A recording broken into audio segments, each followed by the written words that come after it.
Yes. So once again welcome back. अपन ने charge topic की ऑलरेडी शुरुआत कर दी थी पिछले सेशन में। तो वहाँ पे चार्ज के बारे में आपने देखा था। तो चार्ज क्या है, चार्जेबिलिटी अंडर जीएसटी, उसको अपन ने सीखा समझा था, करेक्ट हाँ कि ना।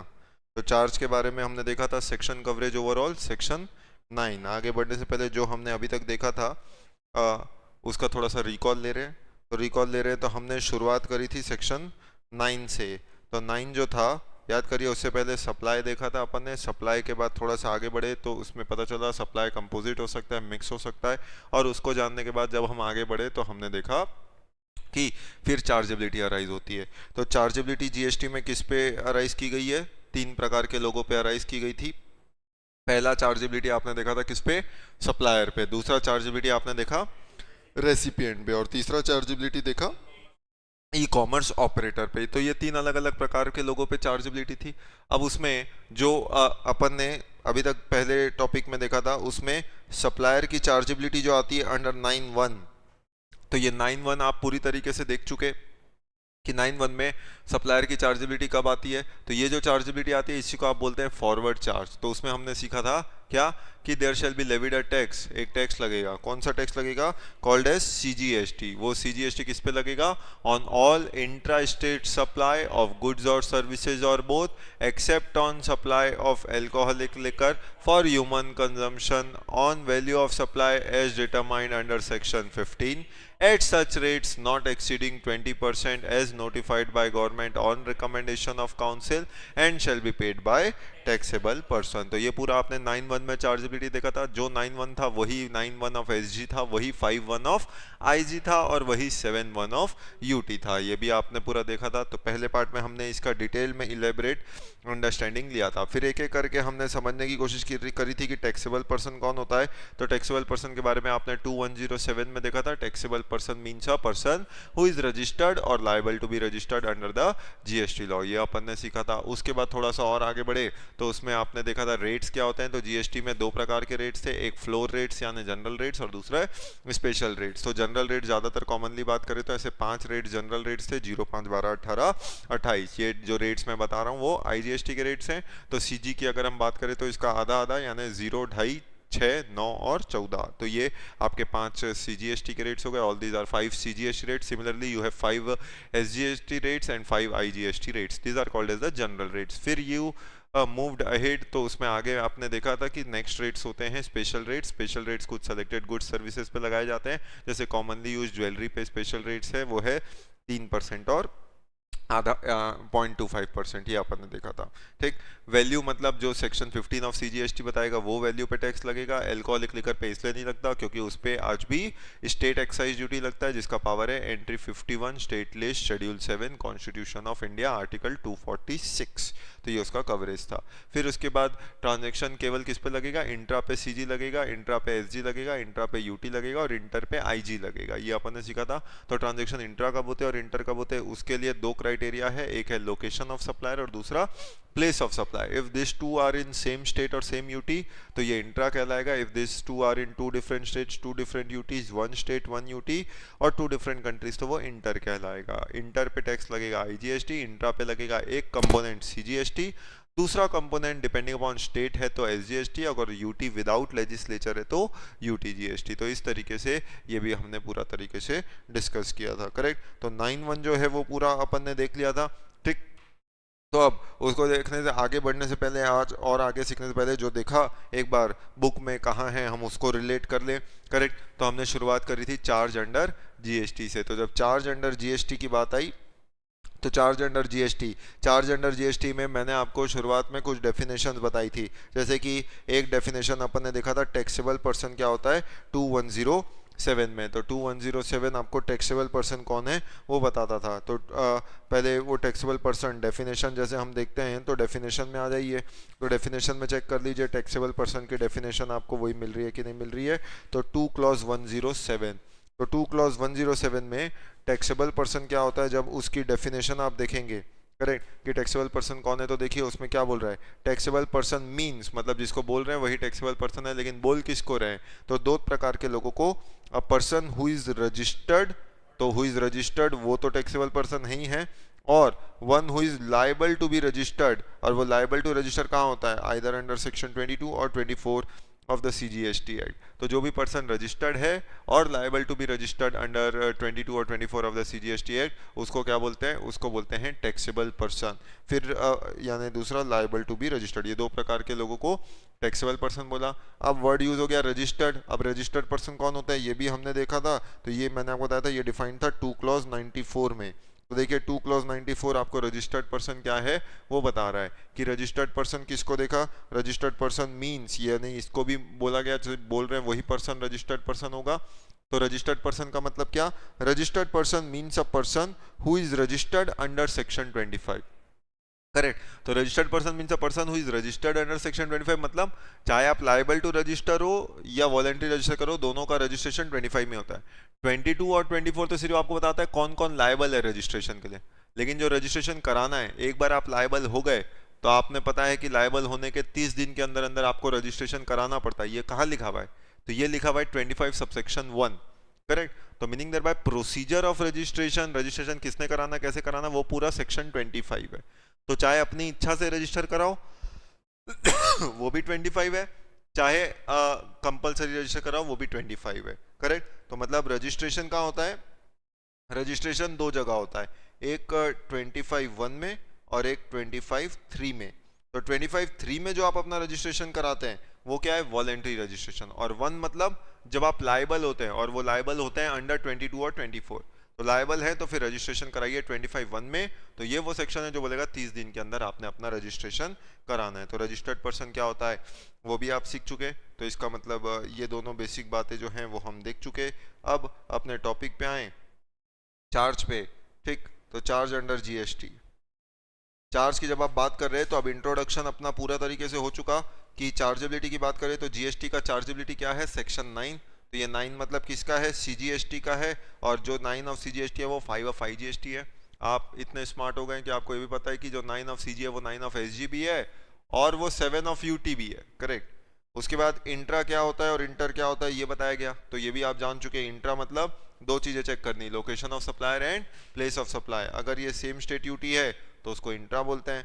अगर location of supplier and place of supply ये 2 डिफरेंट स्टेट्स है, 2 डिफरेंट यूटीज है, 1 स्टेट 1 यूटी है, तो ये इंटर स्टेट हुआ। सर 2 डिफरेंट कंट्रीज तो यहाँ दिया ही नहीं है, वो सारी बातें IGST एक्ट में है। अभी मैं आपको IGST एक्ट नहीं पढ़ा रहा हूँ, तो IGST एक्ट पढ़ेंगे वहां पे आपको ये भी लिखा मिलेगा कि 2 डिफरेंट कंट्रीज है तो वो भी इंटर स्टेट है और उसको उस पर IGST लगेगा। करेक्ट। तो वो उसके अंदर आ गया। उसके बाद extend and commencement of GST law, यानी applicability of GST law. GST law apply किस पे हो रहा, अप्लाई किधर हो रहा, यानी हमने शुरुआत करी थी GST की किससे, सेक्शन 7 से। तो बेसिकली 7 से शुरुआत करी। तो ऑब्वियसली आपके मन में एक बार सवाल आया था कि सर शुरुआती सेक्शंस कहाँ गए। तो मैंने आपको बताया था 7 से सप्लाई है, 8 कंपोजिट मिक्स सप्लाई है, 9 से चार्जेबिलिटी है। तो पहले के सेक्शंस क्या गए, तो सेक्शन 3 से लेके सेक्शन 6, ये मैंने आपको बताया था ये क्या है, एडमिनिस्ट्रेटिव पावर्स हैं। एडमिनिस्ट्रेटिव पावर्स मतलब गवर्नमेंट में कौन से ऑफिसर के पास क्या पावर है, कौन क्या काम कर सकता है, कौन किसको काम डेलीगेट कर सकता है। तो 3 से लेके 6 तक ये इंटर गवर्नमेंटल काम की चीज़ है, इससे पब्लिक का कोई लेना देना नहीं है, ये ऑफिसर्स के पावर होते हैं। तो वो सेक्शन 3 से 6 हुआ। सेक्शन 2 आप जानते हैं ये डेफिनेशन है जो हमारा थ्रू आउट चल ही रहा है। करेक्ट, कि जहां जहां जो जो डेफिनेशन की जरूरत हो रही है हम देखते चल रहे हैं। तो 2 तो थ्रू आउट चलता रहेगा हर चैप्टर में। और सेक्शन 1, तो सेक्शन 1 क्या, कोई भी एक्ट का सेक्शन 1 क्या होता है, not just with respect to GST, हर एक्ट का सेक्शन 1 क्या होता है, उसका नाम और उसकी एप्लीकेबिलिटी, कि this act will be called as so and so and it is applicable to so and so. Correct. तो नाम और उसका एप्लीकेबिलिटी होता है। वैसे ही GST उसका भी सेक्शन 1 क्या होगा, जैसे कि CGST, तो CGST का सेक्शन 1 क्या बोलेगा, this act will be called as central goods and service tax act 2017 applicable all over India. Correct. तो ये CGST का सेक्शन 1 है कि it extends to whole of India. अब पहले आप जानते थे जो सेंट्रल गवर्नमेंट भी लॉ बनाती थी तो उसको अपने लॉ में बताना पड़ता था कि whether this law applies to Jammu Kashmir और नॉट। तो इसलिए कई बार सेक्शन 1 जो होता था सेंट्रल गवर्नमेंट के लॉ का, वहां पे सेंट्रल गवर्नमेंट स्पेसिफाई करती थी कि this act is applicable whole of India including Jammu Kashmir या एक्सक्लूडिंग जम्मू कश्मीर। करेक्ट। वो क्यों बताना पड़ता था, क्योंकि उसकी वजह आप जानते होंगे कि जम्मू कश्मीर उसको स्पेशल कैटेगरी स्टेट का दर्जा मिला हुआ था। और स्पेशल कैटेगरी स्टेट का दर्जा था, इसका मतलब कई बार कोई लॉ पूरे इंडिया में लगता था लेकिन जम्मू कश्मीर पे नहीं लगता था, ऐसे भी होते थे। तो जम्मू कश्मीर खुद डिसाइड करता था उस पर कौन सा इंडिया का लॉ लगेगा कि नहीं लगेगा। इवन उसका अपना फ्लैग होता था, ये सारी बातें उसकी अलग होती थी। लेकिन फिर आप जानते हैं 5 अगस्त 2019 कुछ एक ऐतिहासिक दिन जहाँ पे कुछ काम किया गया, जहाँ कुछ लोगों की जो गलतफहमी थी वो दूर हो गई। गलतफहमी वैसे भी उनको थी, हमको तो कभी थी नहीं कि जम्मू कश्मीर किसका है। तो ऐसे पॉइंट ऑफ टाइम पे वो आर्टिकल जो स्पेशल स्टेटस ग्रांट करता था जम्मू कश्मीर को, वो क्या कर दिया गया था, अबॉलिश कर दिया गया था, स्क्रैप कर दिया गया था। और जब उसको स्क्रैप किया तो जो जम्मू कश्मीर, स्क्रैप भी कैसे किया था कि जो जम्मू कश्मीर एक स्टेट था उसको बदल दिया था किसमें, 2 यूटीज में। और 2 यूटीज भी कैसी कैसी बनाई गई, जम्मू कश्मीर और लद्दाख, जिसमें जम्मू कश्मीर को क्या बोला गया था, यूनियन टेरिटरी विथ लेजिस्लेचर, मतलब उसको दिल्ली के जैसा रखा गया था, जैसे दिल्ली और पौंडीचेरी वैसे Jammu Kashmir UT with legislature. और लद्दाख, लद्दाख को किस कैटेगरी में डाला, यूटी विदाउट लेजिस्लेचर, मतलब जैसे लक्षद्वीप, अंडमान निकोबार, दादर नगर हवेली वैसा। करेक्ट। तो इस तरीके से ये स्टेटस ग्रांट किया गया था।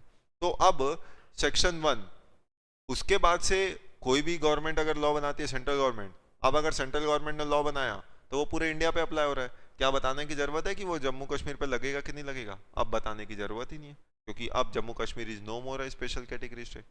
सीधा सीधा सेक्शन 1 क्या बोल दिया कि this is applicable to whole of India. और होल ऑफ इंडिया बोल रहे मतलब जम्मू कश्मीर से कन्याकुमारी, मेरा भारत महान। तो ऐसे पॉइंट ऑफ टाइम में it extends to whole of India. ये इसलिए भी जानना जरूरी था क्योंकि जैसे बात करें प्री जीएसटी एरा में सर्विस टैक्स लॉ होता था, तो सर्विस टैक्स भी सेंट्रल गवर्नमेंट का लॉ था, लेकिन सर्विस टैक्स मजे की बात है पूरे इंडिया पे अप्लाई होता था, जम्मू कश्मीर पे अप्लाई नहीं होता था। तो अगर वो चार्टेड अकाउंटेंट जम्मू कश्मीर का चार्टेड अकाउंटेंट है जो वहां काम कर रहा है तो उस पर सर्विस टैक्स नहीं लगता। बाकी इंडिया में कहीं भी वो चार्टेड अकाउंटेंट काम करता था तो सर्विस टैक्स लग जाता था, मतलब सोचिए। और इसीलिए जब जीएसटी आया तो सब लोग मान गए थे जीएसटी के लिए, भले ही समय लगाया लेकिन एट लास्ट सब मान गए थे। जम्मू कश्मीर तब भी नहीं माना था और उसने बोला था कि मैं जीएसटी वीएसटी नहीं मानता, मेरे पे जब सर्विस टैक्स नहीं लगता तो मैं जीएसटी क्यों मानूं।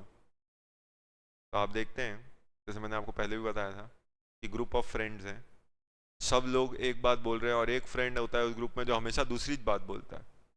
सब लोग को एक काम करना चाहते हैं, वो बोलता है नहीं मैं दूसरा काम करूंगा। करेक्ट। एक आध चीज में अलग अलग बात बोले तो चलो उसकी बात भी आप सुन लें, लेकिन आप देखते हो हर चीज में वो वैसा ही कर रहा है, हर चीज में अपना अलग बोल रहा है, नहीं मेरे को ये, मैं स्पेशल हूँ। ठीक है, फिर उसको एक ना एक बार तो सबक सिखाना पड़ता है ना। क्या उस फ्रेंड को फिर आप बोलते जा, तेरे को वहां जाना है तू वहां जा, हम 9 लोग इधर जा रहे हैं घूमने, तेरे को घूमने उधर जाना है, जा उधर चले जा। करेक्ट। तो क्या होता है, तुरंत उसको समझ में आ जाता है, क्या बोलता है, नहीं मेरे को भी साथ लेकर चलो, तो मैं भी साथ में चलूंगा, मैं उधर अकेले नहीं जाऊंगा। तो meaning thereby same was the case with J and K. जब जीएसटी आया ऑल ओवर इंडिया अप्लाई हो चुका था 1 जुलाई से, जे.एंड.के में अप्लाई नहीं हुआ था, उसे मना कर दिया था। अब मना कर दिया, हर बार इतना कितना रूठना मनाना। इस बार गवर्नमेंट ने बोला ठीक है, अपना अलग से जो पुराना कानून चलाते हो चलाते रहो, पूरा इंडिया जीएसटी चलाएगा। अभी क्या हुआ, एक हफ्ता, एक हफ्ते में उसको समझ में आ गया। क्यों, क्योंकि अब सोचिए पूरे इंडिया में कोई भी व्यक्ति किसी से भी ट्रांजैक्शन करेगा तो टैक्स कौन सा लेन देन करेंगे, जीएसटी, और जो भी टैक्स देंगे तो आगे उनको उसका क्रेडिट मिलेगा। लेकिन अगर वही ट्रांजैक्शन अब मैं जे.एंड.के वाले से करूंगा वो तो जीएसटी लेगा नहीं, और कोई ना कोई टैक्स तो लेगा। तो अब सोचिए एज अ बिजनेसमैन मैं उसको टैक्स दे रहा हूं लेकिन मुझे उसका क्रेडिट नहीं मिलेगा, तो क्या फायदा फिर बिजनेस करने का उसके साथ, मेरे लिए तो पार्ट ऑफ कॉस्ट बन रहा है अगर क्रेडिट नहीं मिल रहा है तो। फिर धीरे धीरे पूरे इंडिया ने उसके साथ बिजनेस करना बंद कर देना था, तो फिर पूरा इंडिया एक साथ बिजनेस करता, वो अपना अलग ही चल रहा था। एक हफ्ता 8 जुलाई को आ गया और बोला मुझे भी अपने साथ ले चलो, मीनिंग देयर बाय जीएसटी के अंदर आ गया। तो जम्मू कश्मीर बिकेम द उस समय का लास्ट स्टेट, आज की तारीख में तो वो यूटी विथ लेजिस्लेचर है, करेक्ट, जिसने अडॉप्ट किया था जीएसटी। तो 8 जुलाई, पूरे इंडिया में 1 जुलाई से लगता है, जम्मू कश्मीर में वही लॉ 8 जुलाई से लगता है, करेक्ट। तो ऐसे पॉइंट ऑफ टाइम में आप देख चुके। अभी बताओ इंडिया क्या है, ये भी बता रहा, ये भी आपको बता रहा है इंडिया क्या होता है। Section 1 examination point of view से लीस्ट लाइकली है कि आपसे इंडिया क्या होता है इसकी डेफिनेशन पूछे, करेक्ट, लेकिन सिर्फ नॉलेज अंडरस्टैंडिंग के लिए कि इंडिया क्या होता है ये भी बता रहा है। इंडिया का मतलब आप क्या समझते हैं, क्योंकि law applies to the taxable territory of India. अब टेरिटरी का मतलब क्या समझते हैं, मतलब जम्मू कश्मीर से कन्याकुमारी, तो वो तो इंडिया है ही, उसमें तो कोई डाउट ही नहीं है कि जम्मू कश्मीर से कन्याकुमारी इंडिया है, करेक्ट। लेकिन केवल वो जो जम्मू कश्मीर से कन्याकुमारी की जमीन है केवल वही इंडिया नहीं है, उसके आसपास जो पानी है इवन वो भी इंडिया है, करेक्ट, उसके ऊपर जो हवा है वो भी इंडिया है। तो अभी इसका मतलब, अभी मान लो इंडिगो फ्लाइट उड़ा रहा है और वो फ्लाइट जो है वो मान लो रायपुर से बॉम्बे जा रही है, तो अभी वो फ्लाइट हवे में है ना, वो किसी जमीन में है नहीं। वहां पे उसने किसी को कुछ सामान बेच दिया, तो वो क्या हुआ, वो जो सप्लाई हुआ वो भी with in the taxable territory हुआ। टैक्सेबल टेरिटरी हुआ तो उसे भी इंडिया बोला जाता है। तो इंडिया मीन्स मतलब ऐसा नहीं बोल रहा ना इंडिया इंक्लूड सब कुछ इंडिया है, करेक्ट, फिर तो आप बोल देंगे ऑल वर्ल्ड इज इंडिया। तो इसलिए इंडिया मीन्स में क्या बोला, टेरिटरी ऑफ इंडिया। ऑब्वियसली जो इंडिया की टेरिटरी है जम्मू कश्मीर से कन्याकुमारी, वो तो इंडिया है ही as referred in article 1 of the constitution, तो वो तो इंडिया होता ही है। इंडिया का पानी वो भी इंडिया है। Sea bed and subsoil underlying सच पानी वो भी इंडिया है। Continental shelf, exclusive economic zone, maritime zone, ये सब referred in territorial water, continental shelf, exclusive economic zone and other maritime zone act 1976 है। ये सिर्फ एक्ट का नाम है, ये सिर्फ इस एक्ट का नाम है। आप बोलते हैं जीएसटी डिफिकल्ट होता है, डिफिकल्ट है। अभी ये एक्ट अगर आपके सिलेबस में होता तो ये एक्ट का नाम याद करने के लिए आप 2 क्लास लेते, करेक्ट। सोचिए एक्ट का नाम ही कितना बड़ा है, फिर उसके अंदर बातें क्या होंगी वो सोचो। तो अल्टीमेटली ये सब हमारे सिलेबस में नहीं है। अब बताओ जीएसटी कितना आसान लग रहा है आपको, करेक्ट, एक बार में याद हो गया 30 सेकंड के अंदर। तो मीनिंग देयर बाय इस एक्ट के अंदर जो बोला गया, ऐसे अलग अलग एरियाज होते हैं, कुछ एक्सक्लूसिव इकोनॉमिक जोन होते हैं, कुछ सी बेड अंडरलाइंग द वाटर होता है, करेक्ट, कुछ मैरीटाइम जोन होते हैं, कुछ कॉन्टिनेंटल शेल्स होते हैं। तो ये सब जो होता है, ये सब क्या मतलब, ये पानी के अंदर का एरिया होता है। फॉर एग्जांपल ये अपना बाउंड्री है, तो इसके कुछ एरियाज तक को टेरिटोरियल वाटर्स बोलते हैं, फिर इसको कॉन्टिजियस जोन बोलते हैं, इसको एक्सक्लूसिव इकोनॉमिक जोन बोलते हैं, और ये होता है हाई सी, करेक्ट। तो ये सब नेवी या पानी से जुड़े हुए टर्म्स है। कस्टम्स में इसको एक एक को हम ब्रॉडली डीपली अच्छे से समझते हैं, करेक्ट। तो मीनिंग देयर बाय ये सब जो है, तो ये सब क्या बोला गया है, ये सब इंडिया बोला गया है। इसका मतलब ये यहाँ से 12 नॉटिकल माइल्स जो होता है ये इंडिया, ये 24 नॉटिकल माइल्स, ये सब नॉटिकल माइल्स क्या यूनिट ऑफ मेजरमेंट होता है। तो ये सब एरियाज मतलब क्या बोल रहा है, जो भी टेरिटोरियल वाटर्स है मतलब इंडिया का पानी इंडिया है। Sea bed and subsoil underlying such water, सोचो वो एक्सट्रैक्शन ऑफ ऑयल फील्ड का जो काम था वो सब कहाँ होगा, वो सब वहीं तो होगा, करेक्ट। तो आपने जो नेचुरल रिसोर्सेज एक्सट्रैक्ट करने थे, sea bed subsoil underlying such water, तो वो जो काम हो रहा था वो तो पानी में हो रहा था। तो अब सवाल है वो काम इंडिया में हो रहा है कि नहीं हो रहा है, तो वो सब काम इंडिया में हो रहा है माना जाएगा। तो केवल इंडिया की जमीन में जो काम हो रहा है वो इंडिया नहीं है, इंडिया के पानी भी इंडिया है, इंडिया की हवा भी इंडिया है। तो लैंड वाटर एयर सब क्या है, सब इंडिया है, ठीक। The air space above it's territory and territorial waters, तो यहाँ पे अगर कोई फ्लाइट भी उड़ रहा है तो वो क्या है, वो भी माना जाएगा टेरिटोरियल, मतलब इंडिया की टेरिटरी में घूम रहा है। तो ये सब कुछ इंडिया है। मतलब क्या समझा, इंडिया का जमीन इंडिया है, इंडिया का पानी इंडिया है, इंडिया का हवा भी इंडिया है, करेक्ट। तो यहाँ पे किसी ने भी सप्लाई ऑफ गुड्स सर्विस और बोथ किया, तो अगर वो सप्लाई किया तो जीएसटी लगना तय है, करेक्ट। तो वो किसी ना किसी तरीके से जीएसटी लग जाएगा। तो ये तो इंडिया की डेफिनेशन हो गई सीजीएसटी की एप्लीकेबिलिटी पे। वैसे ही एसजीएसटी लो, सीजीएसटी आप जानते हैं कभी अकेला तो लगेगा नहीं, तो सीजीएसटी के साथ हमेशा क्या होगा, या तो एसजीएसटी लगेगा या यूटीजीएसटी लगेगा। अब हर स्टेट, ऐसे कितने एसजीएसटी लॉ हैं हम देखे थे इंट्रोडक्शन में, तो ओवरऑल स्टेट्स कितने थे इंडिया में। अब आप जानते हैं इंडिया में वी हैड 28 स्टेट्स, तो 28 स्टेट्स हैं। उसके अलावा 3 यूटीज, जो भले ही यूटी है लेकिन जीएसटी के हर पर्पस के लिए आपको क्या ट्रीट करना है उनको, स्टेट। कौन कौन सी 3 यूटी, दिल्ली, पौंडीचेरी और जम्मू कश्मीर। तो ये जो 3 यूटी है इनको यूटी विथ लेजिस्लेचर बोला जाता है, जिनका अपना खुद का कानून है। तो ये कौन सा लॉ फॉलो करेंगे, यूटी जीएसटी एक्ट की एसजीएसटी एक्ट, तो इनका अपना एसजीएसटी होगा। तो इसका मतलब ऐसे कितने एसजीएसटी है, 28 + 3 31 एसजीएसटी एक्ट है। सीखा था कि नहीं सीखा था। तो इन सबका सेक्शन 1 होगा, और ये सबका सेक्शन 1 क्या बोल रहा होगा, छत्तीसगढ़ एसजीएसटी एक्ट का सेक्शन 1 क्या बोल रहा होगा, the act shall be applicable all over India. क्या छत्तीसगढ़ का एसजीएसटी एक्ट ये बोलेगा कि छत्तीसगढ़ का SGST act applies to whole of India, वो क्या बोलेगा, to the territory of Chhattisgarh. तो पूरे छत्तीसगढ़ पे अप्लाई होगा, महाराष्ट्र का एसजीएसटी पूरे महाराष्ट्र पे अप्लाई होगा, गुजरात का एसजीएसटी पूरे गुजरात पे अप्लाई होगा। तो SGST law of the respective states और the union territory with legislature, UT with legislature, जिसके अंदर 3 आए, दिल्ली, पौंडीचेरी और Jammu Kashmir, extend to whole of that state और यूनियन टेरिटरी।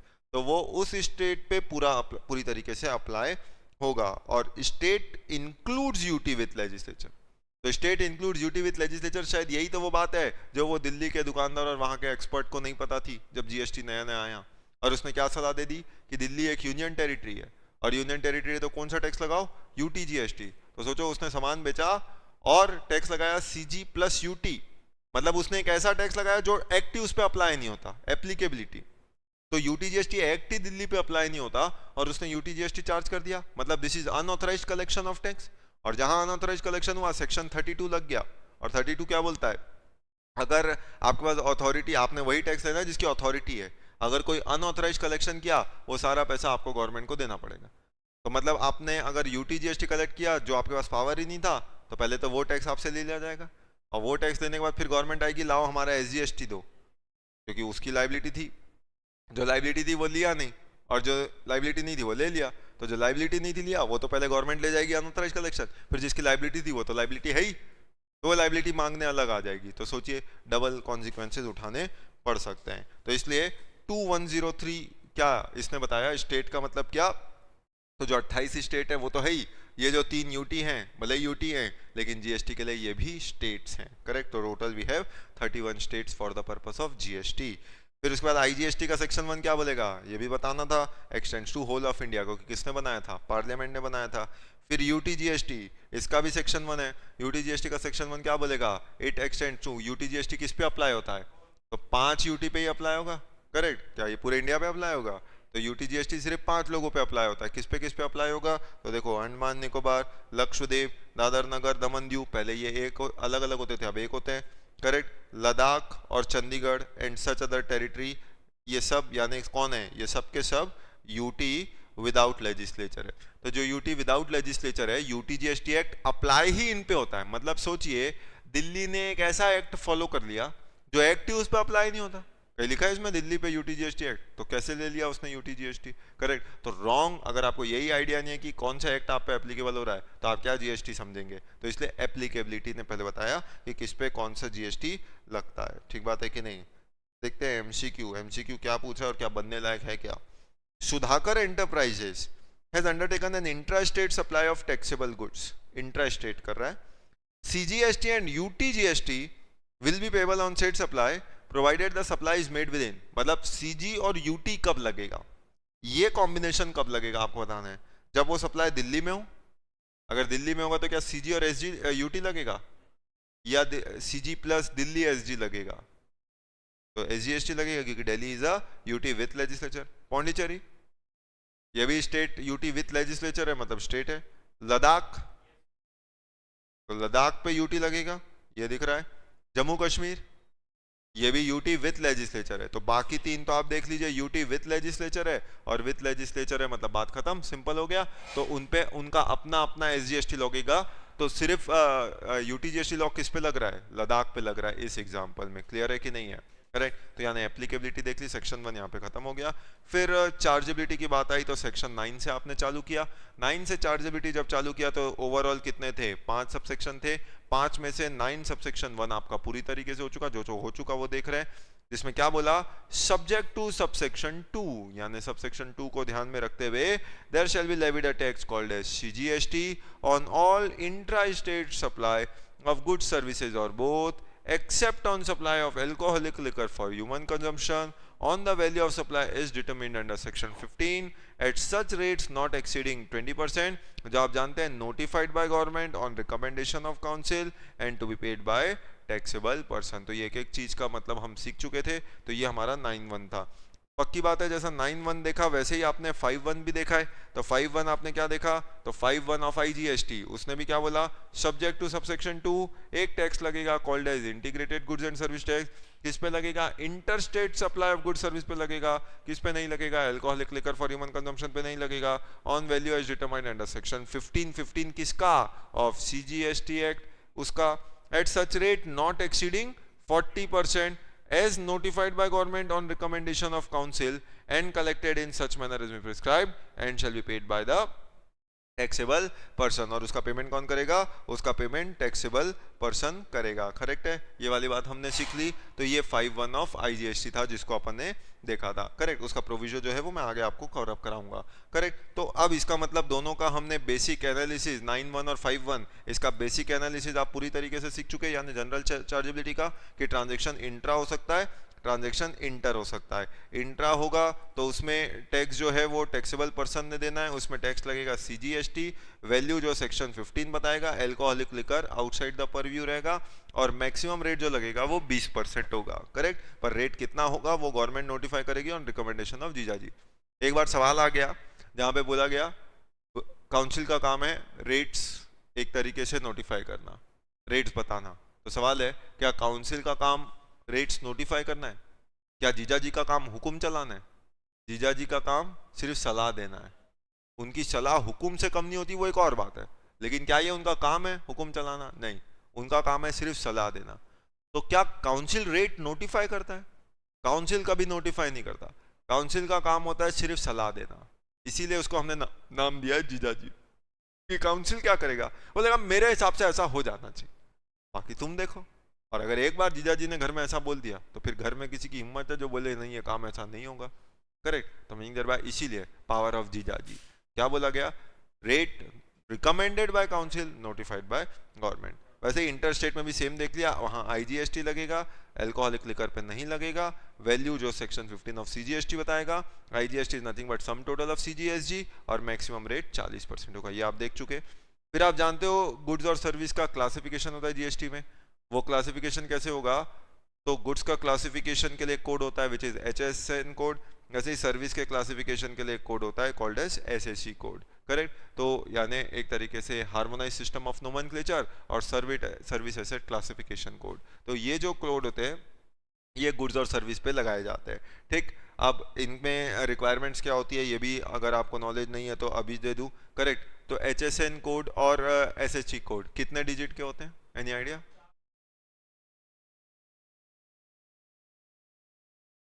ये शेड्यूल 1 2 3 पूछ रहा हूँ आपसे, जो 4 6 और 10 बोल रहे हैं आप, करेक्ट। HSN कोड कितने डिजिट का होता है मैंने आपसे पूछा, तो HSN कोड 8 डिजिट का होता है, करेक्ट। तो HSN कोड 8 डिजिट का होता है।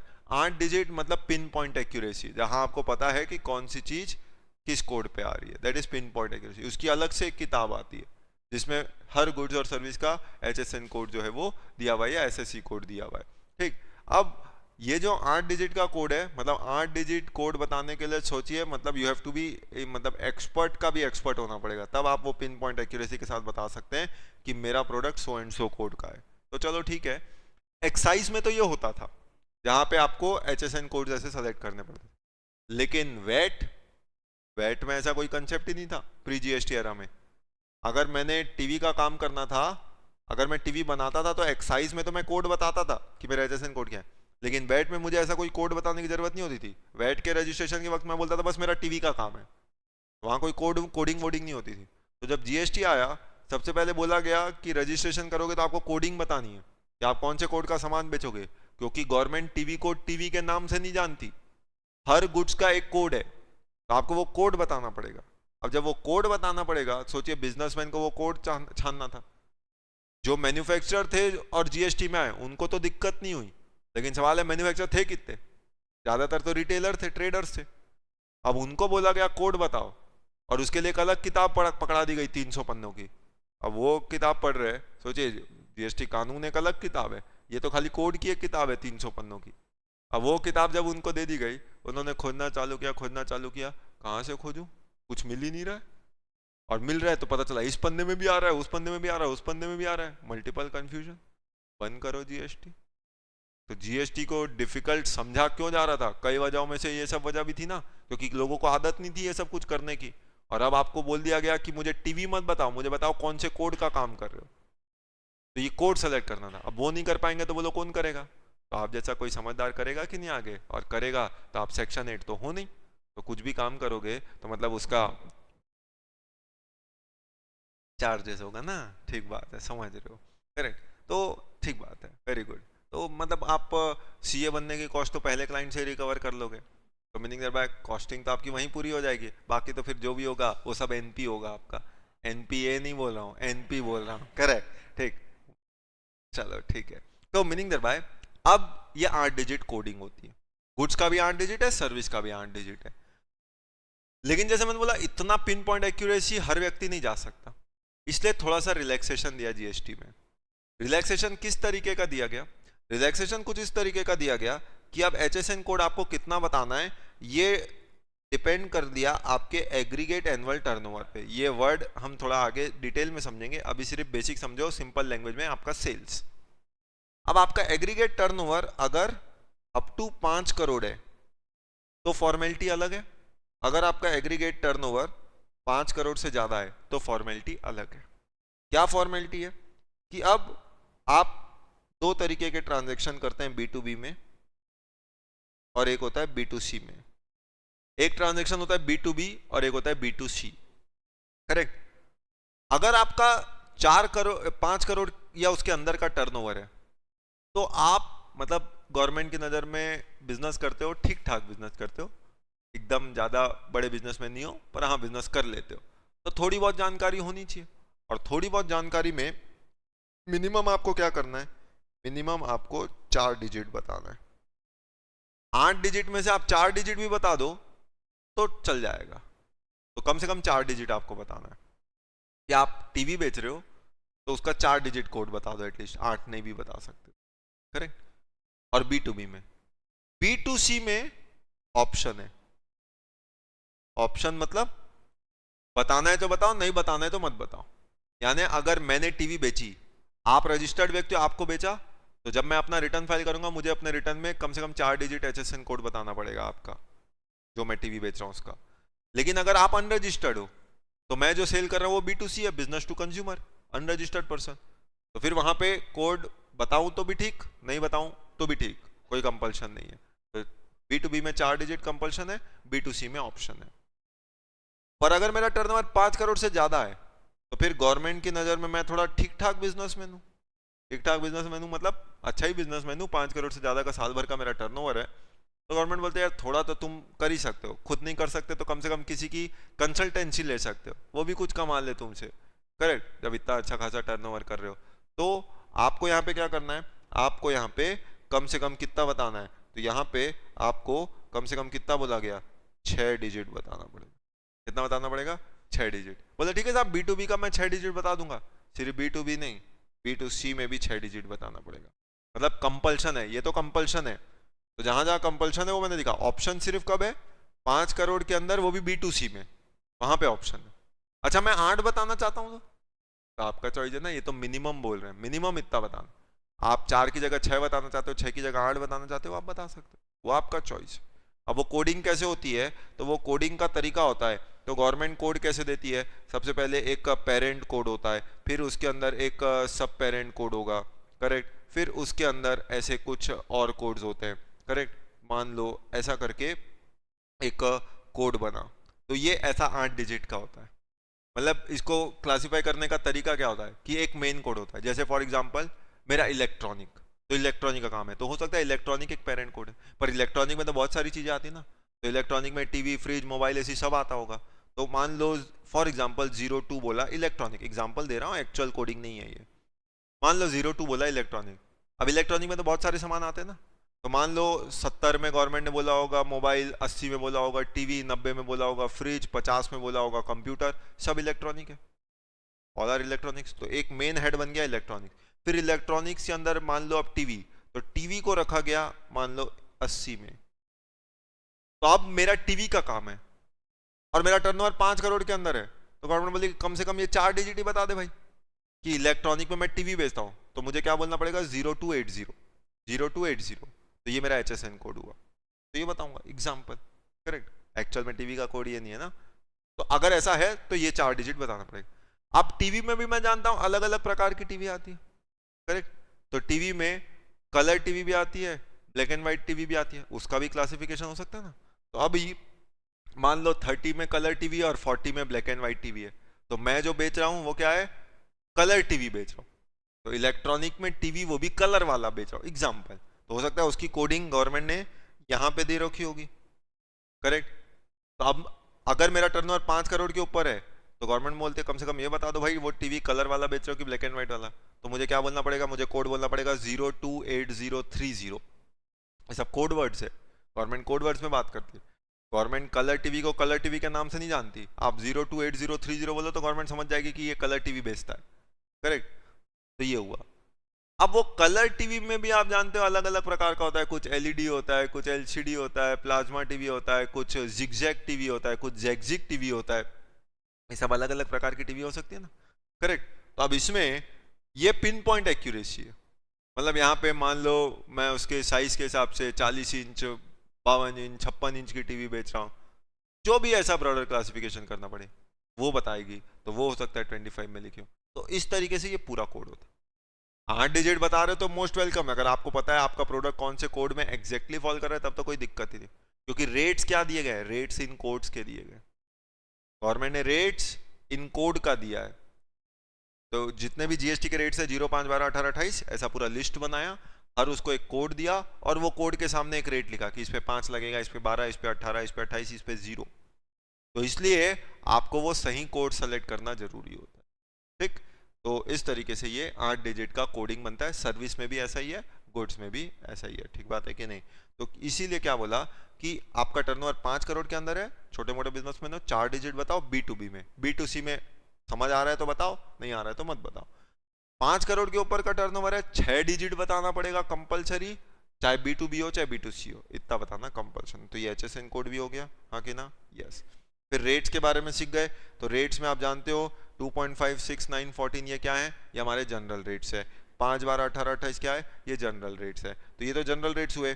स्पेशल रेट्स क्या है, तो इसको अपन स्पेशल रेट्स बोलते हैं ना, तो CGST में 0.125 या 1.5 हो गया, IGST में देखो तो 0.25 या 3%, इनको आप स्पेशल रेट्स बोल दिए। तो ऐसे अलग अलग रेट्स होते हैं, पर मैंने बोला ये रेट्स हैं तो ये जनरल रेट्स तो हैं ही, लेकिन और भी रेट्स हैं, जैसे कि सर्विस में आप देखोगे तो 0.75, 3.75 भी मिलेगा, ये आधा आधा वाला है, मतलब इफेक्टिवली 1.5 और 7.5। तो ऐसे अलग अलग रेट मिलेंगे। तो ये जो अलग अलग रेट्स मिलेंगे, ये अलग अलग रेट्स क्या ये भी हैं, तो हमें कौन से प्रोडक्ट पे क्या रेट या कौन सी सर्विस पे क्या रेट लगता है ये नहीं पता करना है, पर ऐसे रेट्स होते हैं, ये आपको जानकारी होनी चाहिए। उसके बाद कुछ सर्विस, आमतौर पे ज्यादातर सर्विस किस रेट पे है, 18%। तो 90% सर्विस आपको 18% ब्रैकेट में ही मिलेगी, पर इसका मतलब ये नहीं कि हर सर्विस पे 18 ही लगता है। कुछ कुछ सर्विसेज है जिन पे अदर देन 18 भी लगता है, जैसे कि ये सब आपको पता होगा, gambling, admission to entertainment event, amusement facilities, casino, race club, sporting event जैसे कि IPL। तो ये सब जो बातें हैं इनकी टिकट जो है, इन पे रेट कितना लगता है, तो आप सीधा जानते हो इनको हाईएस्ट ब्रैकेट में रखा हुआ है, कितना, 28%। वही टोटलाइजेटर सब बिजनेस में देखा था हमने, कवर्ड होते हैं। तो जो ये सब काम करते हैं, गवर्नमेंट बोलती है यार 28% तो दे ही सकता है ये सबको, तो भले ही सर्विस है 28% में डाला है इसको। पर कुछ सर्विसेज ऐसी भी है जो 5% में है, जैसे कि रेस्टोरेंट की सर्विस 5% में डाला है कि नहीं डाला है, GTA की सर्विस उस पर भी 5% है।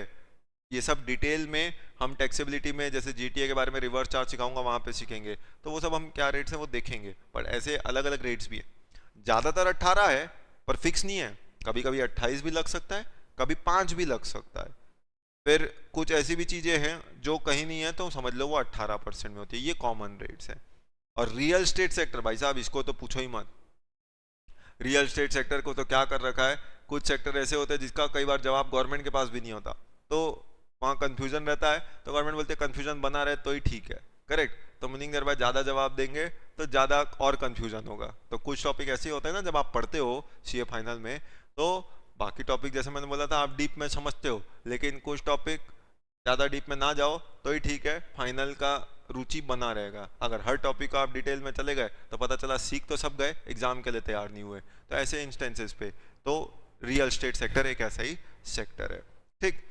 तो इसको जितनी जरूरत होगी सही समय पे सिखाऊंगा। तो ये तो आपका हुआ 9-1। 9-1 जैसे ही आपने देखा तो अगला हिस्सा किस पे आया, अब अगला हिस्सा आपका आया 9-2। अब 9-2 की अगर हम बात करें तो 9-2 क्या है, अब याद करिए 9-1 चालू कैसे हुआ था, 9-1 चालू हुआ था सब्जेक्ट टू सबसेक्शन 2।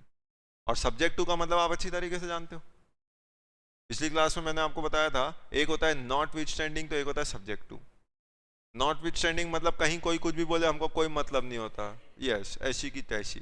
लेकिन सब्जेक्ट टू कि ठीक है हाँ पापा बोले तो वो बात माननी पड़ेगी, करेक्ट। तो सब्जेक्ट टू, तो मीनिंग देयर बाय 9-1 ने क्या बोला, सब्जेक्ट टू सबसेक्शन 2। तो सबसेक्शन 2 मतलब बताओ ज्यादा पावरफुल कौन है, 9(1) की 9(2)? 9(2) पावरफुल हुआ ना, क्योंकि 9(1) ने बोला कि देख भैया ऐसे ऐसे करना है कि एक टैक्स लगेगा सीजीएसटी इंट्रा स्टेट पे लगेगा, अल्कोहलिक लिकर पे नहीं लगेगा, वैल्यू जो सेक्शन 15 बोलेगा उस वैल्यू पे लगेगा, रेट जो जीजा जी रिकमेंड करेंगे गवर्नमेंट नोटिफाई करेगी उस रेट पे लगेगा, और तुझे देना पड़ेगा if you are a taxable person. लेकिन ये सब कुछ सब्जेक्ट टू 9(2) है। तो सवाल है 9(2) क्या है? तो 9(2) याद करो, 9(2) अब बता रहा है, तो 9(2) क्या बोला? 9(2) बात कर रहा है पेट्रोलियम प्रोडक्ट्स।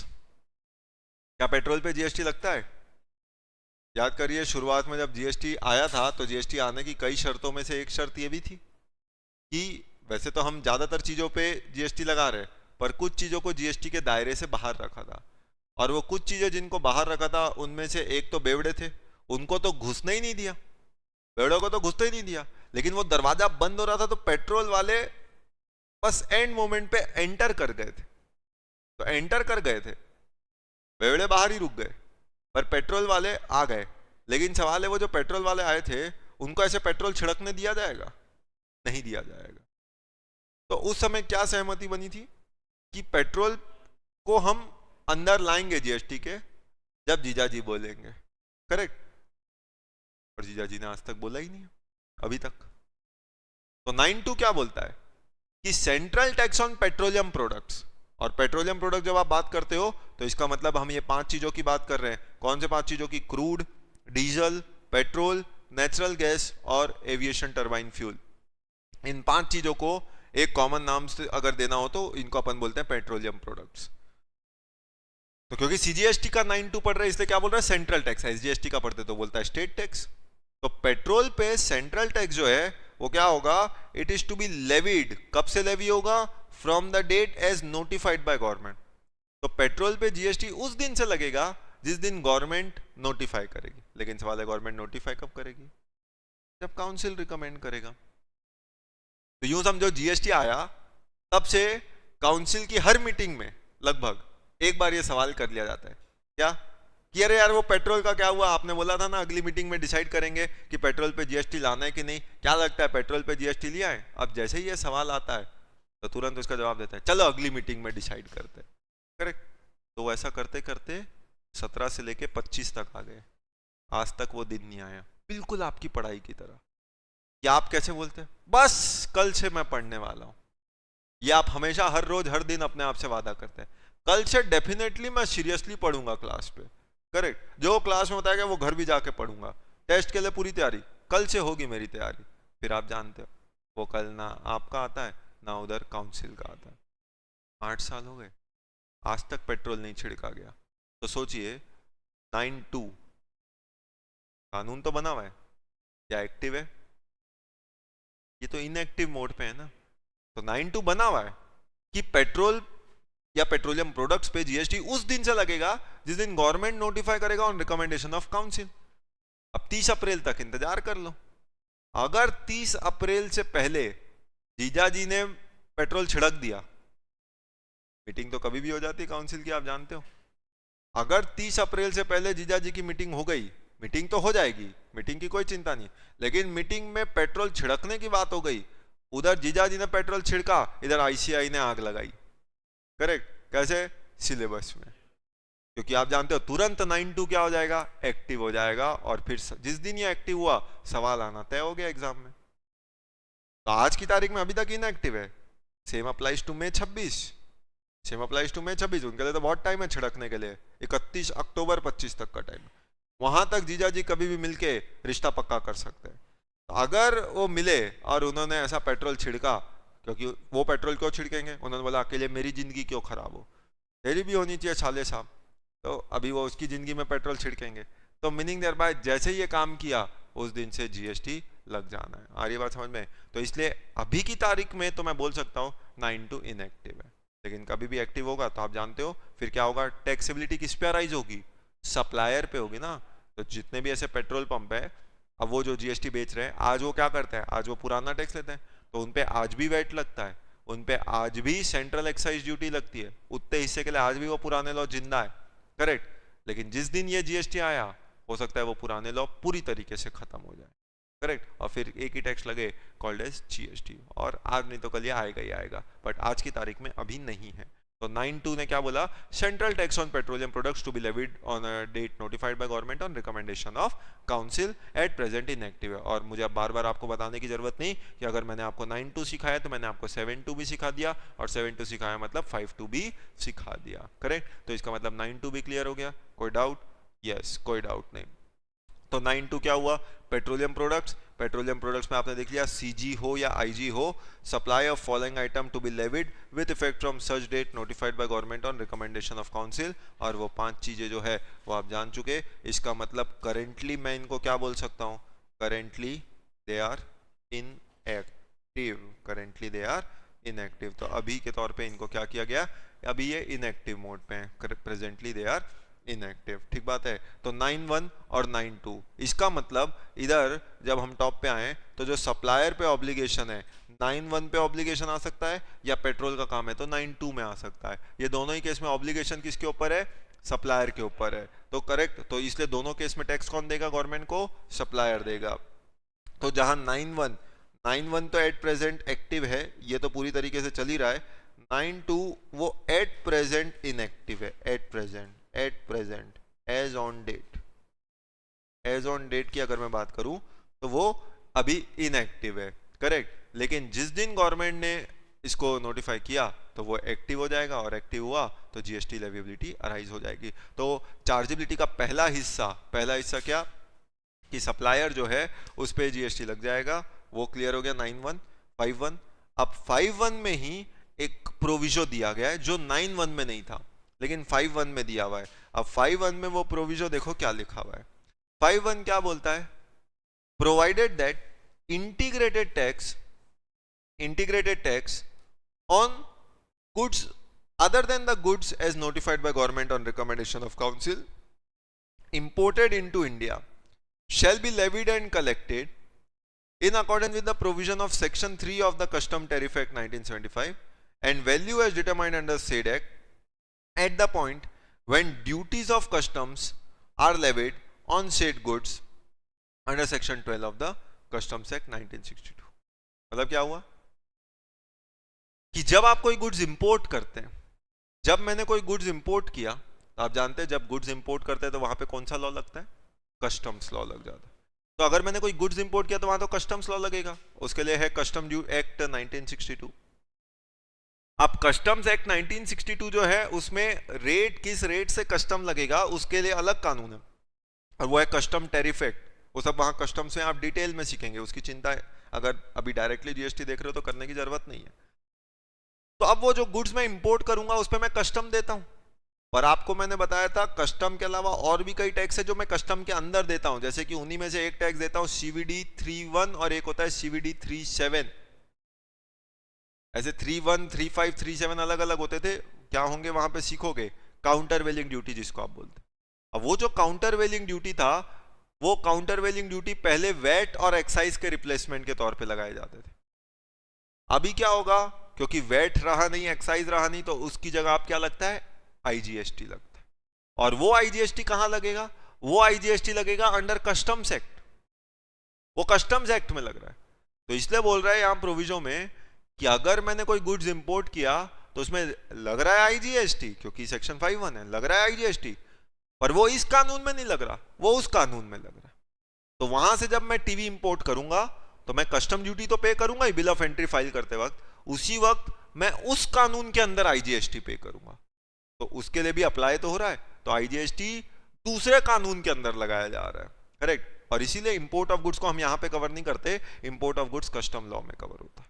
तो वहां पे कस्टम ड्यूटी भी देते हो और उसके अंदर आईजीएसटी भी देते हो। क्लियर हो गई कि नहीं बात? तो ये उतनी सी बात एक्स्ट्रा यहाँ पे बोली जा रही है, ठीक। और फिर सबसेक्शन 2 तो आप देख ही चुके, जैसे 9(2) आपने देखा तो ऑफिशियल रीडिंग ले रहे 9(2) की। 9(2) ने क्या बोला, central tax on petroleum crude, diesel, motor spirit यानी petrol, natural gas and aviation turbine fuel, यही पांचों को आप एक कॉमन नाम क्या देते हैं, ये पांचों का आप एक कॉमन नाम देते हैं petroleum products, to be levied with effect from date notified by government on recommendation of council. तो ये सेंट्रल का था, सेम चीज आपको इंटीग्रेटेड में भी बोली हुई मिली हुई है, करेक्ट। तो मतलब 5(1), 5(2), 9(1), 9(2) पूरी तरीके से क्लियर, और सप्लायर पे चार्जेबिलिटी होती है वो पूरी तरीके से क्लियर, यस और नो, पक्की बात, यस।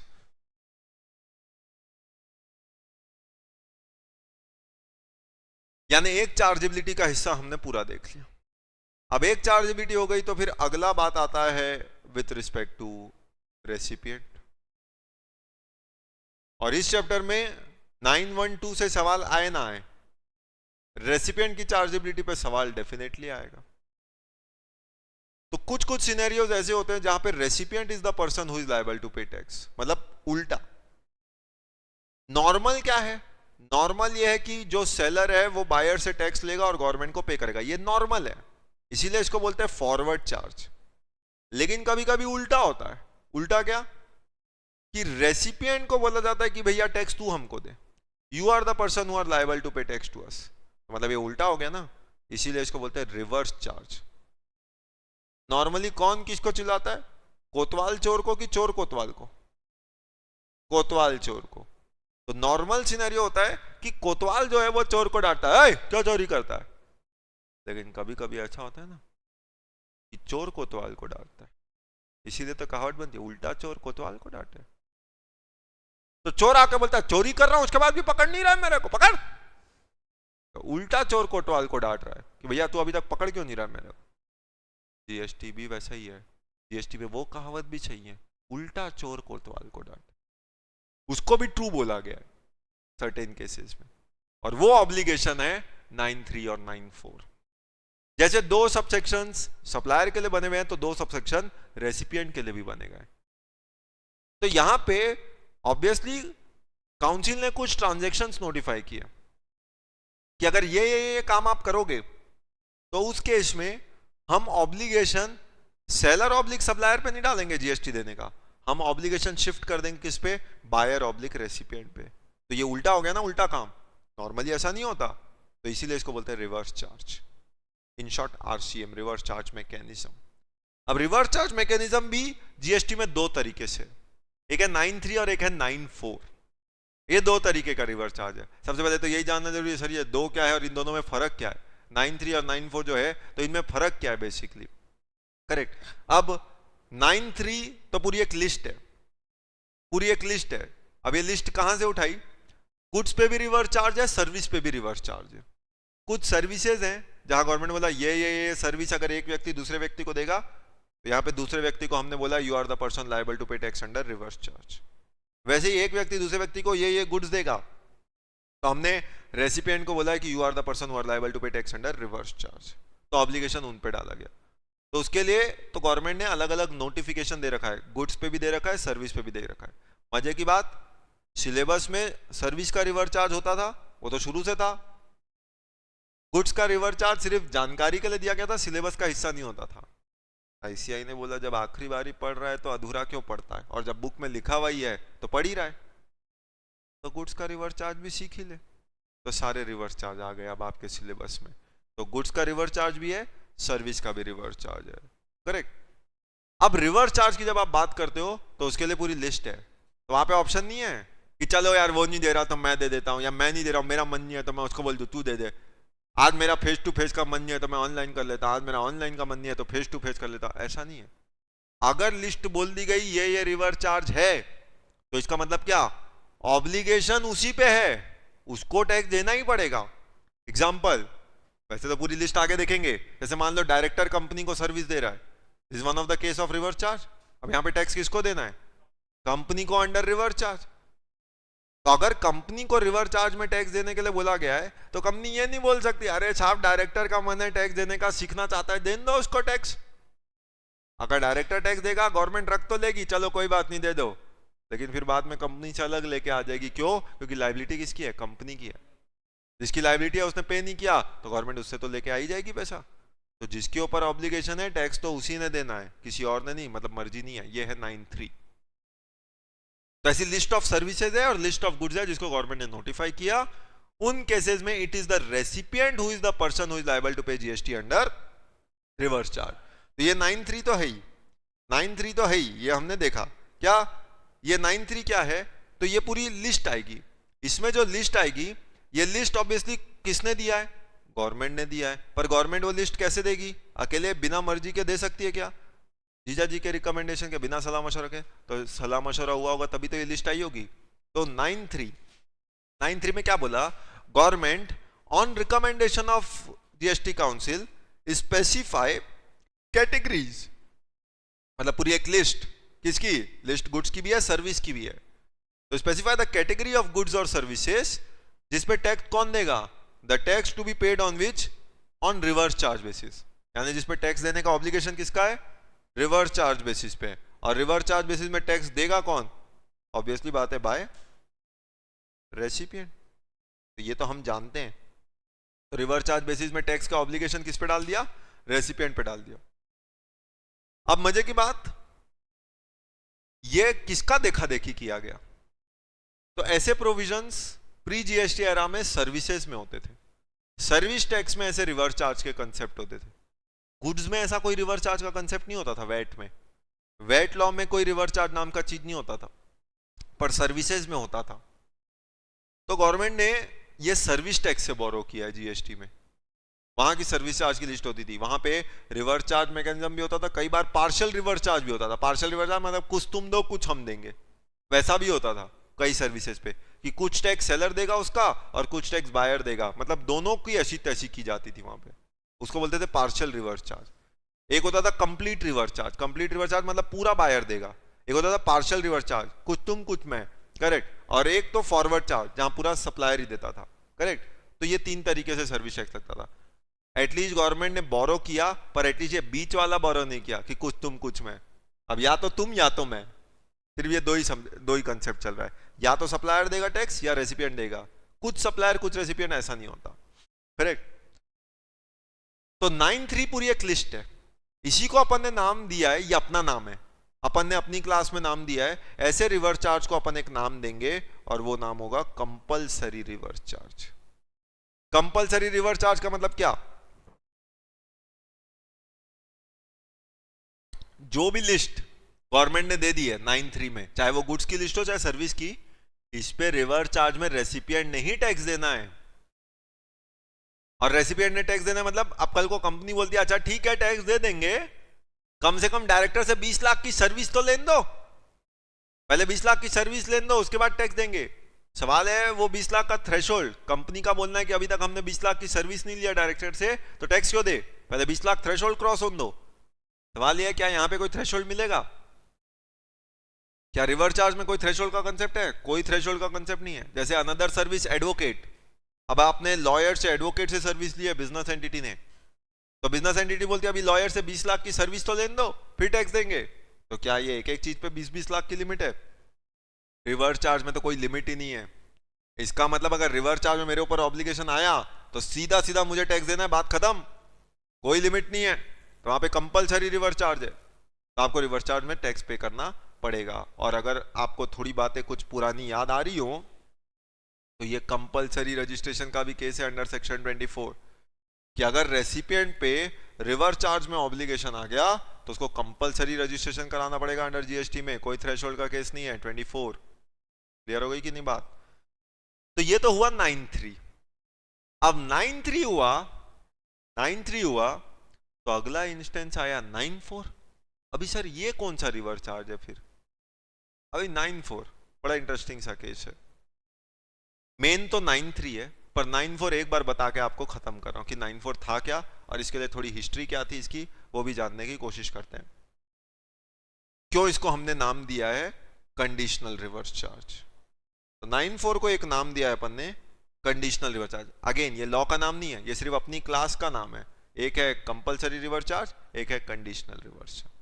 अब सवाल है ये कंडीशनल रिवर्स चार्ज क्या होता है, समझो, पहले नोट कर लिया इसको, तो चलो पहले नोट करो फिर आगे बढ़ते हैं इस पे, फटाफट नोट इट डाउन। और जब एक बार आप इसको नोट कर लोगे फिर समझने का मजा ही अलग रहेगा।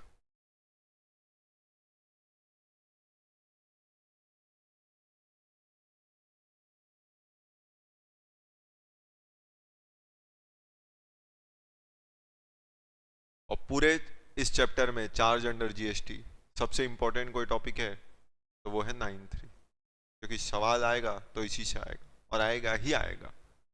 तो ऐसे पॉइंट ऑफ टाइम पे मतलब आप चार्जेबिलिटी में रिवर्स चार्ज हो सकता है 9(1) पे आए, हो सकता है ना आए, हो सकता है 9(2) तो पॉसिबल ही नहीं है जब तक रेट नोटिफाई ना हो, करेक्ट।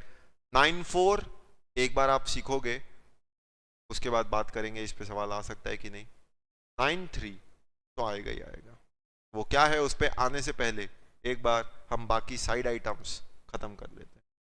जैसे आप खाना खाने बैठते हैं तो आप क्या करते हैं, एक आपकी फेवरेट डिश आती है और कुछ दूसरी डिशेस आती है, तो क्या करते हैं, पहले फेवरेट डिश को खत्म कर लेते हैं, कहते हैं आप उसको रखते हैं, आंखों के सामने दिखते रहना चाहिए, तो वो रहेगा, उसको तो आप कभी भी खा सकते हैं क्योंकि वो आपकी फेवरेट डिश है। तो पहले क्या करते हैं, आइट साइड के जितना आइटम है पहले उनको खत्म करते हैं ताकि मुंह का टेस्ट जैसा भी हो अभी ले लेते हैं, भूख है तो फिर इसको तो भूख नहीं भी हो तो भी चल जाएगा, ये तो फेवरेट है आ ही जाएगा। तो ऐसे पॉइंट ऑफ टाइम में कई बार आप ऐसा करते हैं, तो समझ लो 9(3) वही फेवरेट डिश की तरह है आपकी। तो पहले आइट साइड के जितने 9(1), 9(2), 9(4) ये सबको खत्म कर रहे हैं, फेवरेट डिश आखिरी में आने वाला है। ठीक है, आ जाए 9(4) में। ठीक, अब देखो 9(4) क्या था। 9(4) किस तरीके से बोला गया। 9(4) की जब आप बात करते हो, फॉर एग्जाम्पल अभी इधर कौन है, एक सेलर, ठीक है, एक सेलर है, इधर कौन है, बायर। अभी मान लो सेलर रजिस्टर्ड है अंडर जीएसटी, और समझने के लिए बायर को भी रजिस्टर्ड ही मानते हैं। बायर कौन है, रजिस्टर्ड है। अभी सेलर क्या कर रहा है, बायर को बेच रहा है, सप्लाई। अब बेचना तो वर्ड बोलना पाप होगा, सप्लाई। सेलर ने बायर को कुछ सप्लाई किया, बताओ टैक्स कौन देगा, सेलर ही देगा ना, कोई दिक्कत है इसमें। तो seller is the person liable to pay tax, तो लाइबिलिटी टू पे जीएसटी किसके ऊपर है, सप्लायर मतलब सेलर, करेक्ट। और इसी को आप बोलते हैं फॉरवर्ड चार्ज। फॉरवर्ड चार्ज में क्या, ये तो फॉरवर्ड ये नॉर्मल है, कितना नॉर्मल है, सेलर बेचेगा टीवी तो टीवी का पैसा लेगा, उसके साथ साथ आपसे जीएसटी का भी पैसा लेगा, इसमें कोई दिक्कत नहीं है, इसमें कोई दिक्कत नहीं है। अभी क्या होता है, अभी मान लो यही सेलर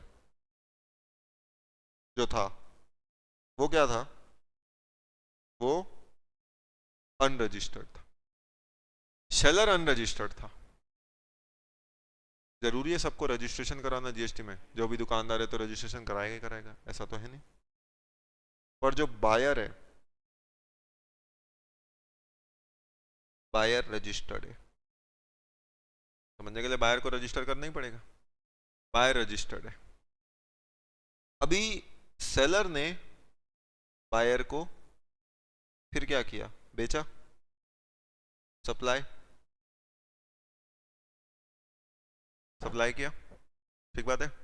अब सप्लाई किया तो क्या वो जीएसटी लेगा, वो तो अनरजिस्टर्ड है, और अनरजिस्टर्ड मतलब कोई लॉ का वायलेशन करके अनरजिस्टर्ड नहीं है, उसकी लायबिलिटी नहीं है रजिस्टर करने की, करेक्ट। अब सोचिए इस ट्रांजैक्शन में क्या हुआ, खरीदने वाला रजिस्टर्ड है, बेचने वाला अनरजिस्टर्ड है, गवर्नमेंट का दिमाग खराब हो गया। 9(4) बनाया, और शुरुआत में 9(4) क्या था वो बता रहा हूं। 9(4) जब बनाया, जीएसटी लॉ जब आया तो उसमें क्या बोला गया, उसमें बोला गया कि अगर कोई अनरजिस्टर्ड सेलर किसी रजिस्टर्ड बायर को कोई भी चीज सप्लाई करता है, चाहे वो गुड्स हो सर्विस हो कोई भी हो, अगर अनरजिस्टर्ड सेलर रजिस्टर्ड बायर को कोई भी चीज सप्लाई करता है तो उसमें लाइबिलिटी टू पे जीएसटी हम किस पे डाल रहे हैं, हम डाल रहे हैं रेसिपिएंट पे, मतलब बायर पे। और ये जो बायर पे लाइबिलिटी डाल रहे हैं ये नॉर्मल नहीं है, ये तो उल्टा काम है, क्योंकि नॉर्मली टैक्स सेलर देता है, तो क्योंकि ये उल्टा काम है इसीलिए इसको बोला क्या, रिवर्स चार्ज, इसको बोला रिवर्स चार्ज। और ये ट्रांजैक्शन को डाला 9(4) में। तो 9(4) जब आया तब क्या बोला, अगर अनरजिस्टर्ड सेलर ने रजिस्टर्ड बायर को बेचा तो फिर इस केस में the obligation to pay GST is on the registered buyer. एकदम सिंप्लीफाइड लैंग्वेज, लेमैन लैंग्वेज में आपको बोल रहा हूं कि 9(4) ने क्या बोला, अनरजिस्टर्ड सेलर ने रजिस्टर्ड बायर को कोई भी गुड सर्विस दी तो it is the registered buyer who is the person liable to pay GST under reverse charge. अब जब ये नया नया लॉ आया 1 जुलाई 17, धमाका हो गया, तहलका मच गया। सवाल है ऐसा क्यों हुआ? अभी मानो मैं आपसे टीवी खरीद रहा हूं, आप रजिस्टर्ड थे, मैं भी रजिस्टर्ड हूं, आपने मुझे टीवी बेची, टैक्स कौन लेगा? आप ही मुझसे लोगे, मैं आपको दूंगा, आप गवर्नमेंट को पे करोगे। तो liability to pay tax to the government किसकी है? आपकी है। तो ये सिंपल केस है। क्या ये रिवर्स चार्ज का केस है? नहीं। तो ये नॉर्मल है। यहां पे 9(4) लगा क्या? नहीं। लेकिन अब मान लो मैं आपसे टीवी खरीद रहा हूं, आप अनरजिस्टर्ड हो, क्यों? क्योंकि आपकी लायबिलिटी नहीं है रजिस्टर करने की, नया नया बिजनेस ओपन किया, टर्नओवर आपका 10 20 40 लाख के अंदर है, यू आर नॉट लायबल। मैंने आपसे टीवी खरीदी पर मैं तो रजिस्टर्ड हूं, मेरा बिजनेस का टर्नओवर ज्यादा है, I am registered under GST law. Government बोलती है भैया अनरजिस्टर्ड सेलर से रजिस्टर्ड बायर खरीदता है, चला टैक्स तू हमको दे, तो मेरे ऊपर ऑब्लिगेशन डाल दिया। दादा ये बात तो ठीक थी, टीवी के एग्जाम्पल तक तो ठीक थी। अभी मैंने क्या किया, मेरी दुकान में एक कस्टमर आया, अभी मैंने उसको पूछा भाभी जी क्या लेंगे, चाय कॉफी ठंडा, क्या कुछ पूछा? कोई भी आप थोड़ी भी एक रेप्यूटेड दुकान में जाओगे तो कई बार दुकानदार ऐसे आउट ऑफ कर्टसी पूछ लेते हैं ना, जहाँ फिर आप शुरुआत में थोड़ा सा संकोच करते हो, नहीं नहीं नहीं नहीं, फिर वो एक दो बार फोर्स करता है, नहीं नहीं बोलो क्या क्या क्या पसंद करोगे, चाय कॉफी ठंडा, फिर आप फाइनली बोलते चलो ठीक है, अगर मंगाना ही है तो फालूदा मंगा लो। अभी सोचिए, चाय कॉफी ठंडा कोल्ड कॉफी ये सब मंगाई गई, किससे? एक चाय वाले से मंगाई गई। अभी चाय वाला, मैंने उससे चाय मंगाई, आपको दी, चाय वाले को पैसा कौन दे रहा है? मैं।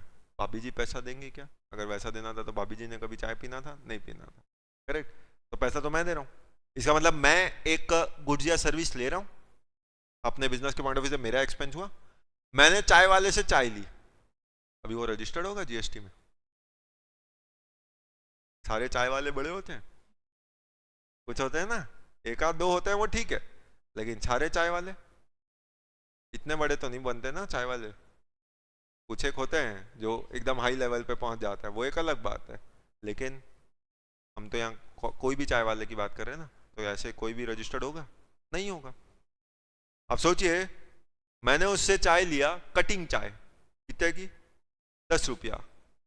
अभी 10 रुपए की चाय मैंने उससे ली, इज ही रजिस्टर्ड? नहीं। Am I registered? यस। 9(4) लग गया। 9(4) क्या बोल रहा था? सप्लायर अगर अनरजिस्टर्ड है और रेसिपिएंट रजिस्टर्ड है और कोई भी गुड सर्विस ली जा रही है, तो फिर इस इंस्टेंस में the obligation to pay tax is on the recipient. मैं फंस गया, 10 रुपए पे जीएसटी का ऑब्लिगेशन मेरे ऊपर आ गया अंडर रिवर्स चार्ज। सोचिए, अभी ट्रांसपोर्टिंग, अभी कुछ सामान आना था मेरे बिजनेस में, तो मान लो वो कौन लेके आ रहा है, कोई ऑटो वाला, रिक्शा वाला, ठेला भाड़ा, ऐसा करके। अभी एग्जाम्पशन सिखाना मेरा ऑब्जेक्टिव नहीं है, अभी मान के चलो वो सब एग्जाम नहीं है। अभी वो ऑटो से सामान लेके आया, उसने बोला साहब भाड़ा दो, मैंने बोला कितना रुपया? बोले साहब 100 रुपया दे दो। अभी मैं 100 रुपया उसको दे रहा था, 100 रुपया देते देते मैंने उससे पूछा जीएसटी रजिस्टर्ड? वो 2 मिनट तक मेरे को देखा, ये क्या होता है साहब? मैंने बोला चल जा यहाँ से, तो 100 रुपये देके उसको भेज दिया। अब सोचो, who was the service provider? Auto वाला। Who the service receiver? मैं।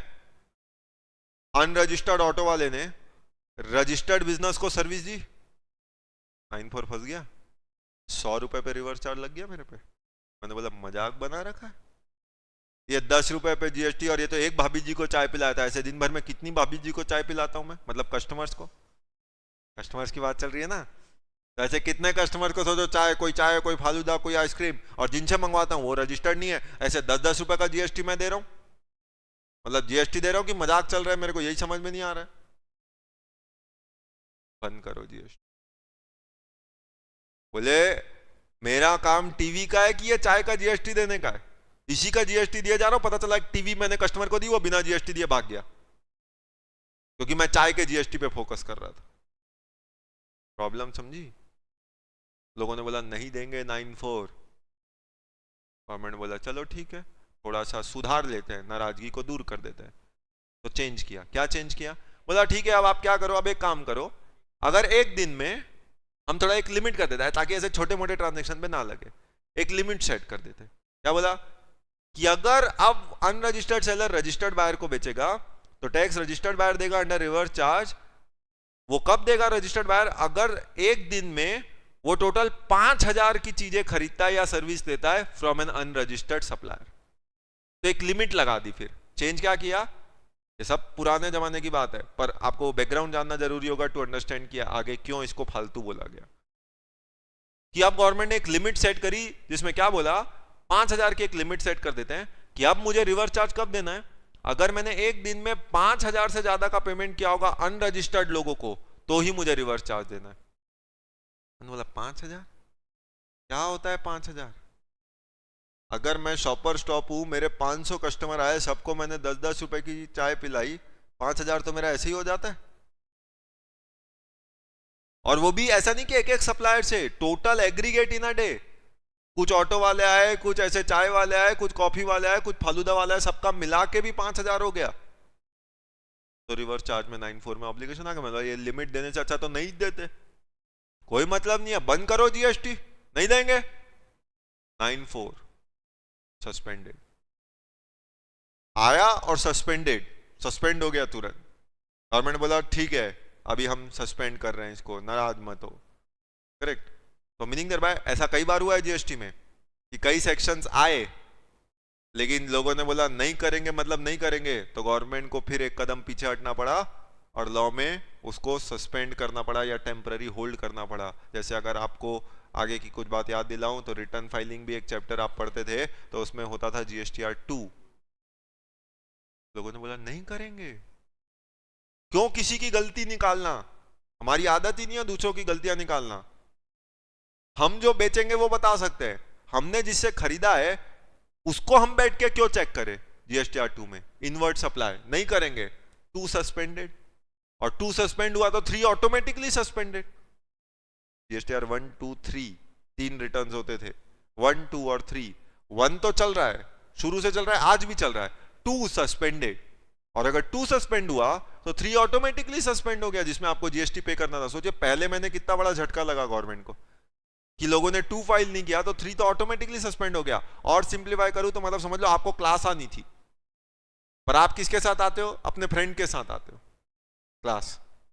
अब एक दिन आपके फ्रेंड ने बोला बस आज मेरा मन नहीं है क्लास जाने का, मैं जा रहा हूं बाहर। सोचो वो तो सस्पेंड हुआ, उसके चक्कर में तू भी सस्पेंड हो गया क्योंकि तू नहीं आ पाया, क्योंकि तुझे उसके साथ आना था। तो 3 तो बिना किसी वजह के सस्पेंड हो गया। आ रही बात समझ में? ऐसे कई इंस्टेंसेस हुए हैं जीएसटी में। 9(4) सस्पेंड। लेकिन फिर आप जानते हो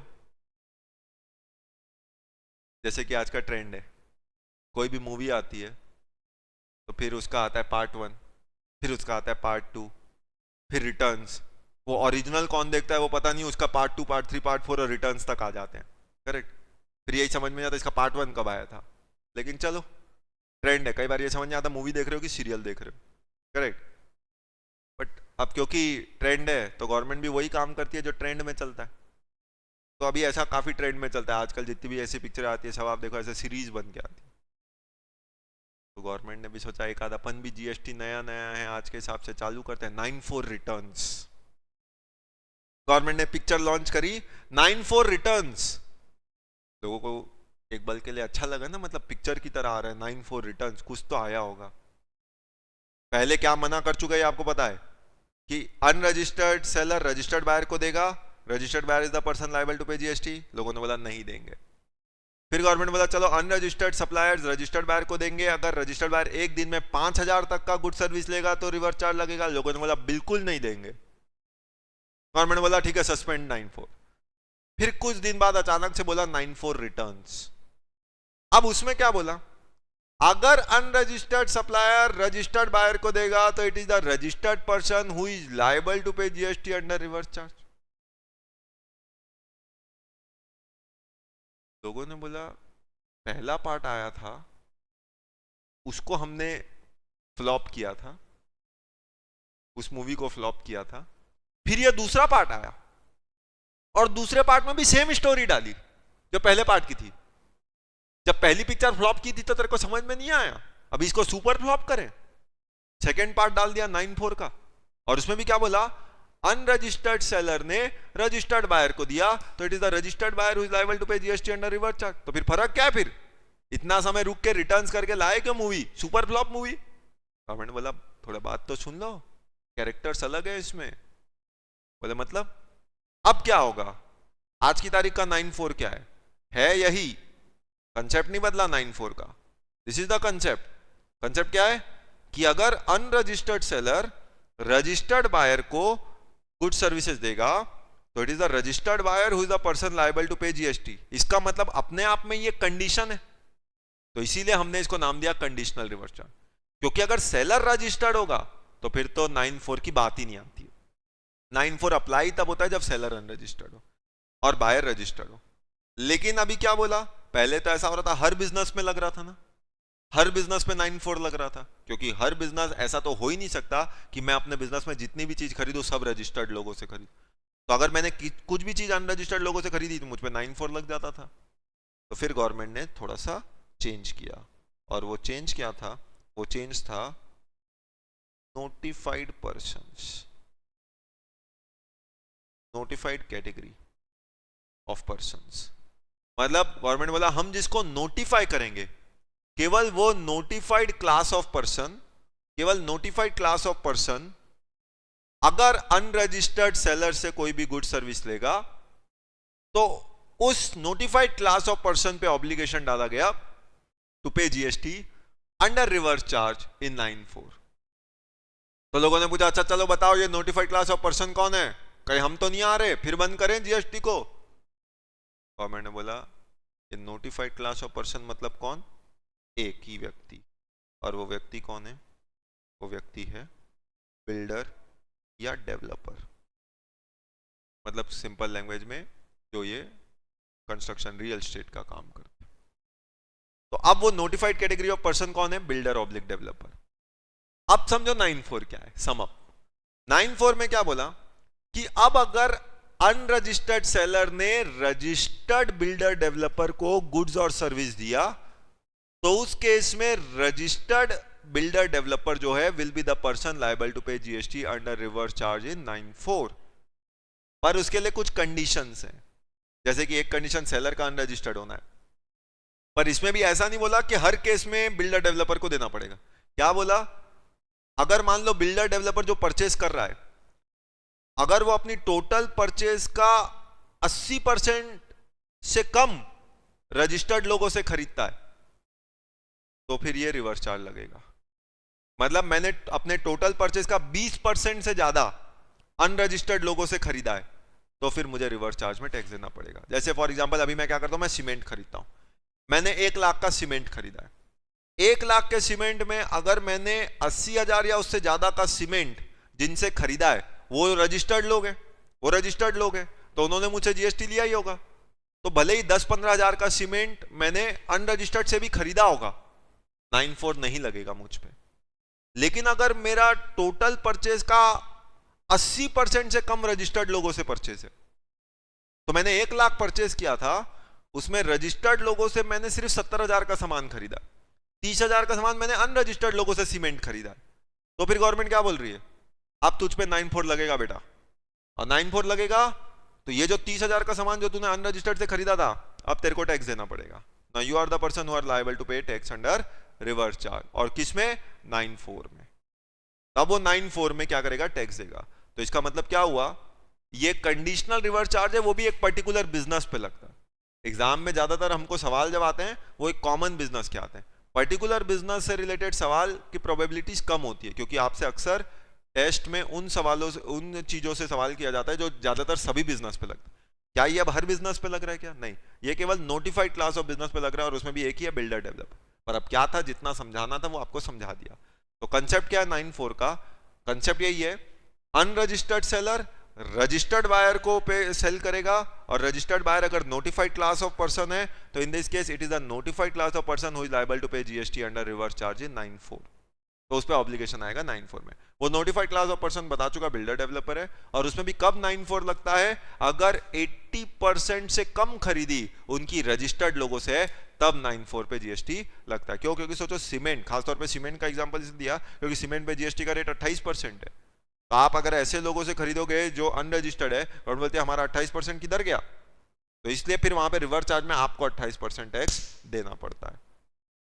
20% तक का अनरजिस्टर्ड से खरीदते गवर्नमेंट बोलती है उतना समझ में आता है कंस्ट्रक्शन लाइन में कि आपकी 1 लाख की परचेज में आपने 80,000 या उसके ऊपर रजिस्टर्ड लोगों से खरीदा है, 20,000 तक की चीजें अनरजिस्टर्ड से खरीदोगे चल जाएगा, 80-20 का रेशियो चला सकते।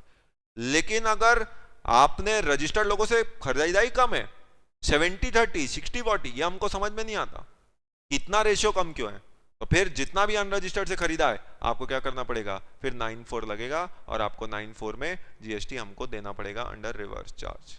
ठीक है, तो ये आपका 94 का कंसेप्ट है, यहाँ पे अपना 94 और 54 जो है वो पूरी तरीके से खत्म हुआ। एक बात है, समझ में आया? तो ये रिवर्स चार्ज मैंने आपको सिखा दिया। अब मेन अपना रिवर्स चार्ज बनता है वो है 93। अब वो रिवर्स चार्ज क्या है और वो उसकी टैक्सेबिलिटी क्या होती है, सबसे इंपॉर्टेंट जो गुड्स पे भी लगता है सर्विस पे भी लगता है, उसको अपन देखेंगे अपने अगले सेशन में। ठीक, तो आज के लिए इतना ही, दैट्स इट, थैंक यू।